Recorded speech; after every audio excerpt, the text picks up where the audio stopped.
Uh-oh.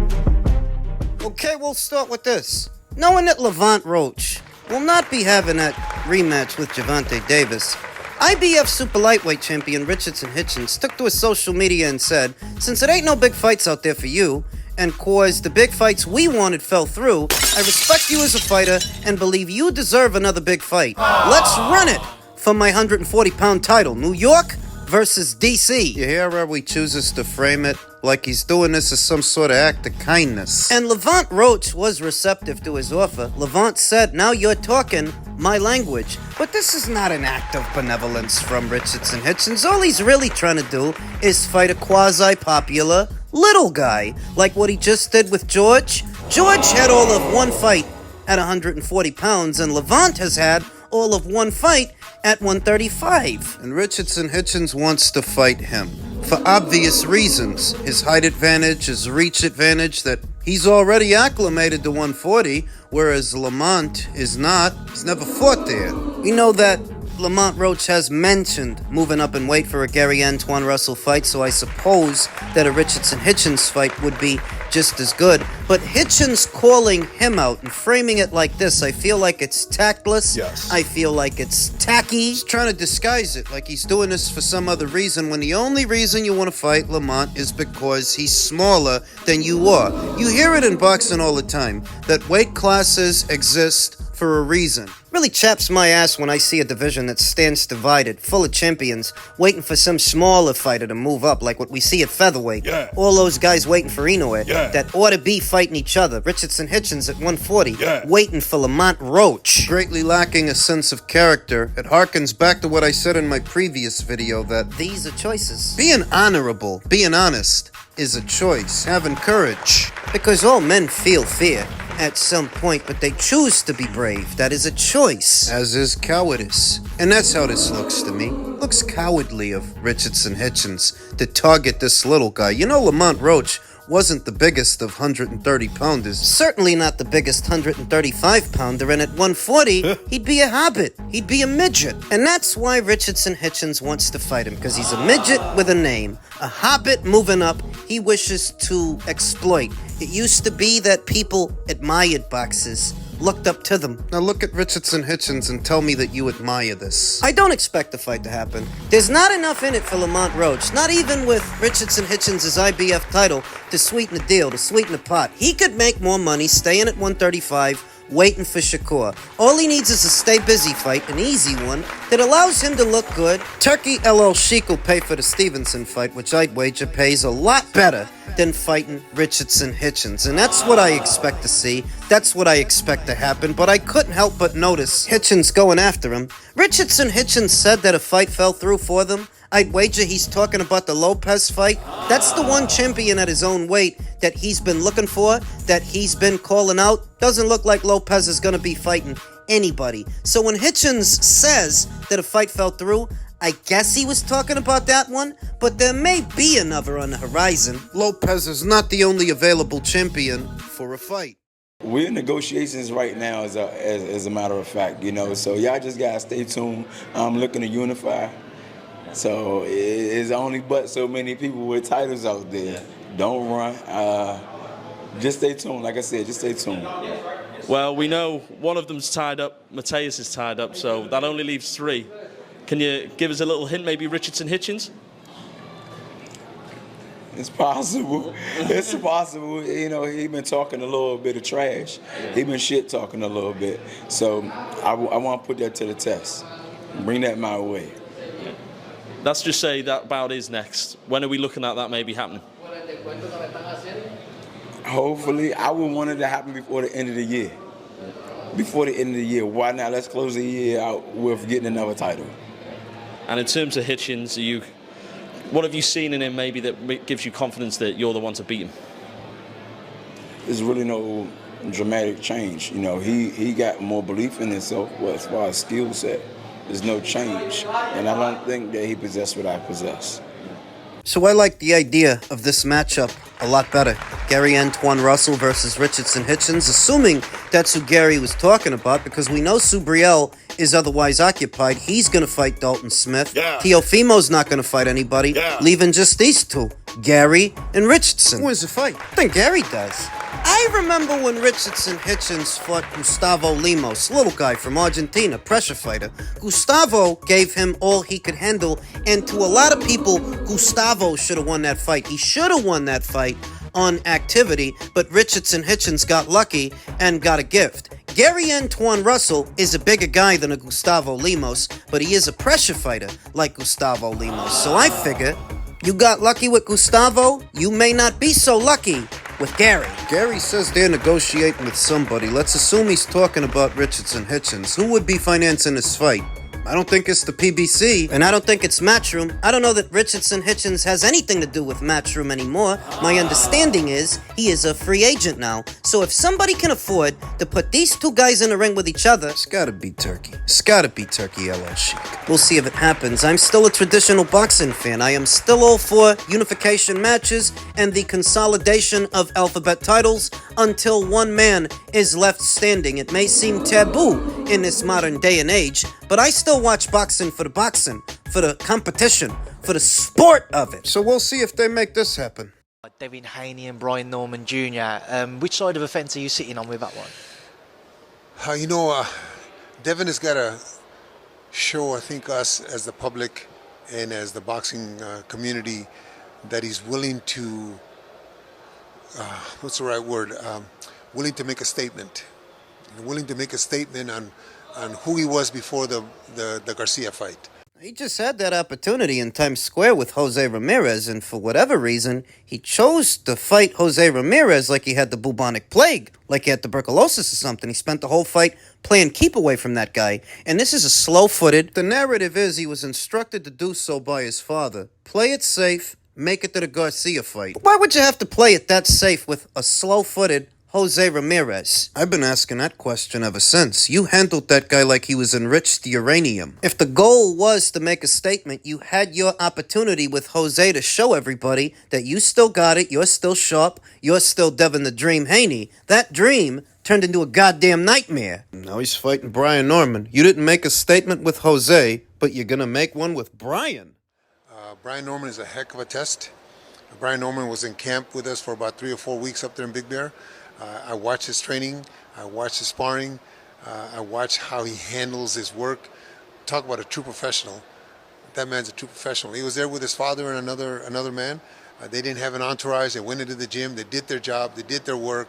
I happen to appreciate that about Brian Norman. He's not trying to be a carbon copy of Floyd Mayweather with the whole entourage, the bodyguards, the whole production. He's just himself, Brian Norman. He's not trying to be anybody else. That's refreshing. That's original, as opposed to so many of the copy and paste personalities and their catchphrases and the latest buzzwords. It all gets very tedious. That's nasty work. Stop the cap. It's like a bunch of goddamn parakeets or something. They just repeat what they see other people say. Devin Haney. Seems like he'd rather try to be Floyd instead of just being himself. Very quiet, hard worker, so if he continues to be that way and does that, he's going to be a threat to those welterweights. He's going to be a big threat to those welterweights, and he may knock out Devin Haney if Devin doesn't try to make a statement against. I'm not talking about going balls out and trying to knock each other out, but if he honestly tries to make a stand with his ability, because he's a heck of a boxer. Devin Haney making a stand. Well, it's not going to be Devin Haney knocking out Brian Norman. That's not how he would do it. That's not how he would make a stand. How he would, ideally, is out-hustling that guy, out-boxing that guy, making him miss, making him pay, making him look silly. The only guy who looked silly in Devin's last fight was Devin. He was running up and down the ring like a chicken with his head cut off.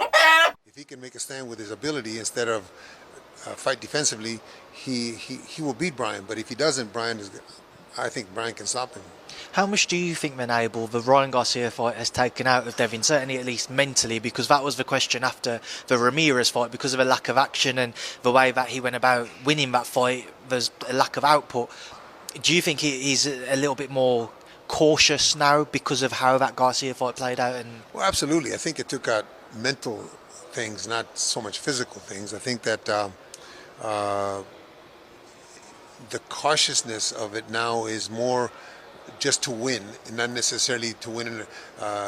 What's that saying? Win today, look good tomorrow. You know, he's not really trying to be the Devin Haney he was before Ryan Garcia.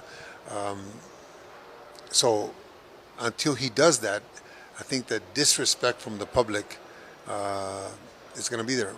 Eddie Hearn said something similar.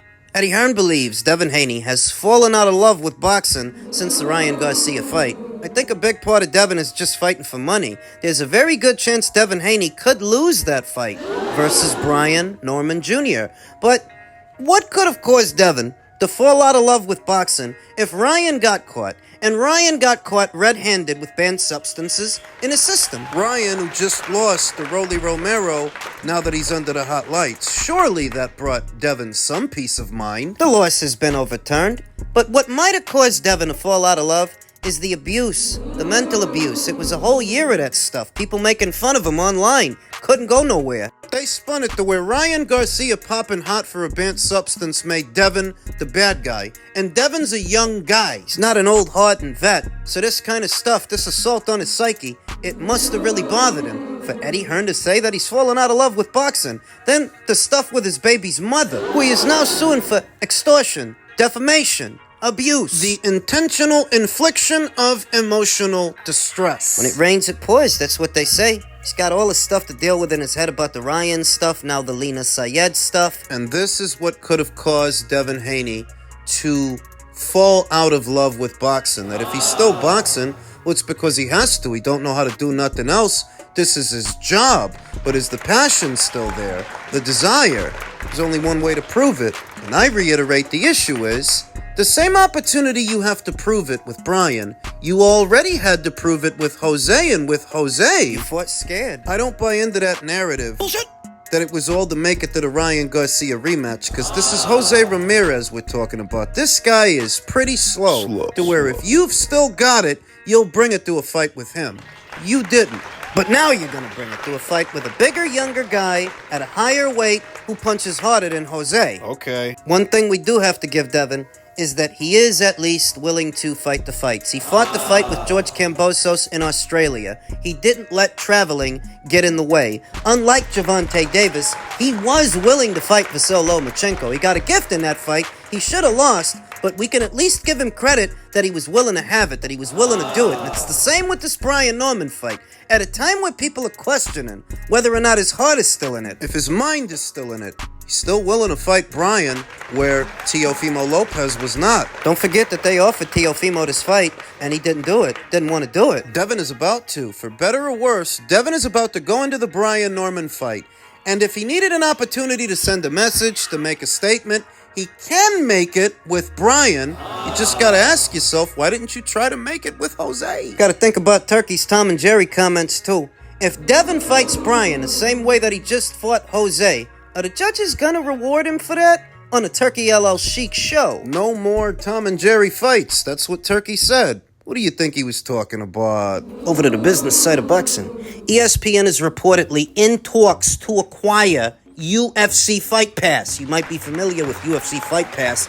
They show some MMA matches, some boxing matches via Tom Loeffler's 360 Promotions. ESPN is reportedly in discussions to acquire UFC Fight Pass. The news comes as UFC's deal with ESPN expires at the end of this year. The UFC has already signed an agreement with Paramount Plus, which will become the home of broadcasting UFC fights in the United States. Naturally, the attention is turned towards where ESPN goes from here. Reports indicate that ESPN could be given access to the UFC's extensive video library. According to the report, ESPN could launch those events into their recently launched streaming service. This could include the video libraries of Pride, WEC, and Strikeforce. ESPN has a deal with the PFL as well, which expires at the end of next year, showing ESPN still has plans on being a main figure in mixed martial arts. For ESPN, this is an opportunity to maintain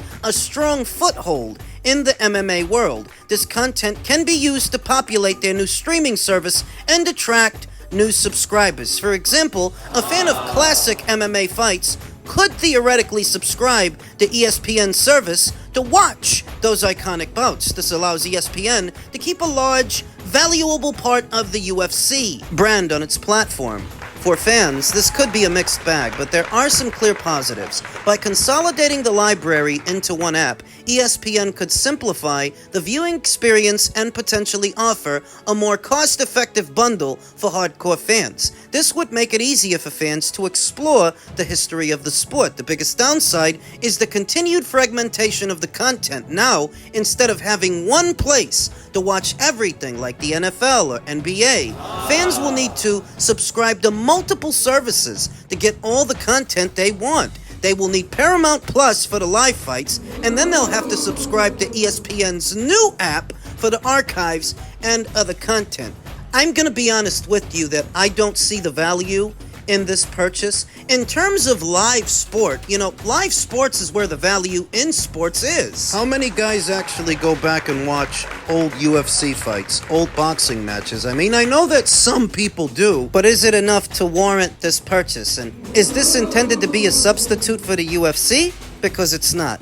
Is this intended to be a substitute for Top Rank? Because it isn't. There are already rumblings about ESPN going into business with Manny Pacquiao promotions and that small stable of fighters, not as big as Top Rank. Really talking about a lot of mid-tier guys. The reason they might do it is because it doesn't cost as much as Top Rank. They were giving Top Rank, I think, somewhere in between 80 and 90 million annually to do shows on the platform. The way they're doing things now, they're cheaping out. So it looks. None of this seems to me to be a viable alternative to what you had with Top Rank and what you built. You became a reliable source, a fixture for boxing within the boxing space. I happen to think they should have continued with Top Rank, somehow amended the deal, changed it, tweaked it. Well, that could still happen. The door is still open for Top Rank to stay on ESPN, just under a different deal. Different circumstances. Rumor has it they've already inked a deal with Stars, the premium cable network. Bob did say